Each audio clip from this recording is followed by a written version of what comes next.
Alcatraz Island has been quiet for over 60 years.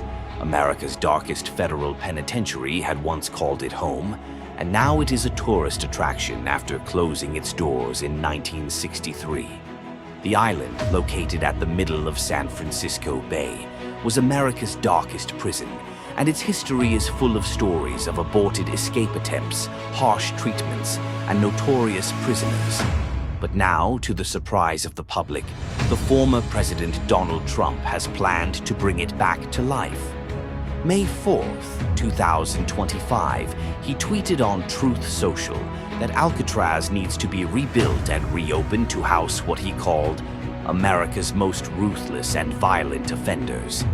A thank you, Pronto, that we can only make these videos because of you. So if you could hit the like and subscribe button, that would be great for the channel growth. Now let's proceed with the video. And so, while Trump reopened and reopened to whom he called America's most ruthless and violent offenders, this post became overnight news and controversy, fueling new controversy over crime and punishment in America. Alcatraz, also referred to as the Alcatraz Penentierary, was a federal penitentiary from 1934 until 1963. It was chosen due to geographical remoteness. Sitting in San Francisco Bay's frigid, choppy waters, escape virtually impossible. Above the city, but not of it, prisoners were separated from the general public, contributing to psychological harm. It did, however, incarcerate several of the country's most famous gangsters in its years of operation. Guys like Al Capone, the notorious Chicago gangster, and George "Machine Gun" Kelly, a gangster who had been connected to bank robbery and kidnappings. It also housed Robert Stroud, the Birdman of Alcatraz, who lived a fabled life after serving decades within the prison.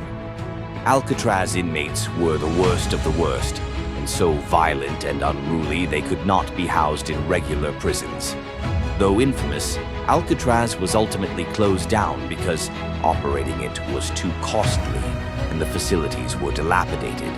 It was getting too costly for the federal government to maintain operating the prison, and it had also become apparent that newer penitentiary systems were more capable of handling the types of criminals being housed there. The plant was shut down in 1963, and the island was reassigned to the U.S. government.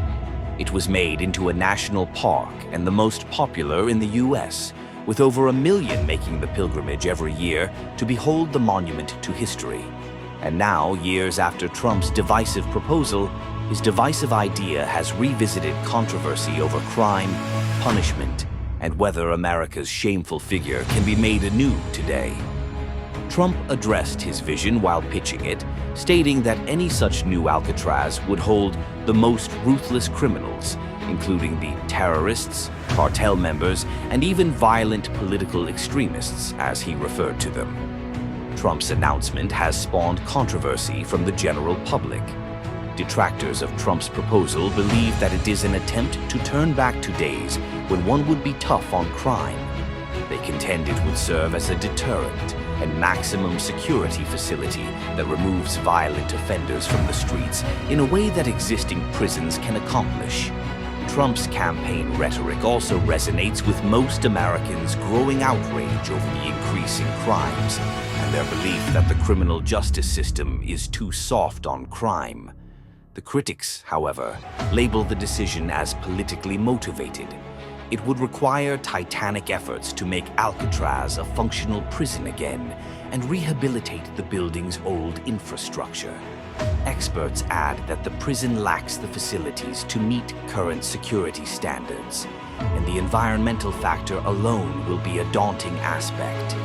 The island's isolation, a blessing in the days when it was an operating prison, is now a transportation and logistical issue. Alcatraz is also located in a national park, and any future use of the island as a federal prison would be a titanic legal battle that will ultimately require federal legislation reform and potentially even decertification of the park. Environmentalists and conservation groups have already made huge waves of outrage on the basis of concern for potential desecration of the island's sensitive environment and heritage. Thus far, no working step has been made by the federal government to implement Trump's idea. The Federal Bureau of Prisons has kept silent, and absolutely no funds have been budgeted for the idea. Though the Trump base keeps touting the idea with cries for a return of law and order, nobody yet knows if the notion hatched by the ex-president of a revised Alcatraz will see the light of day.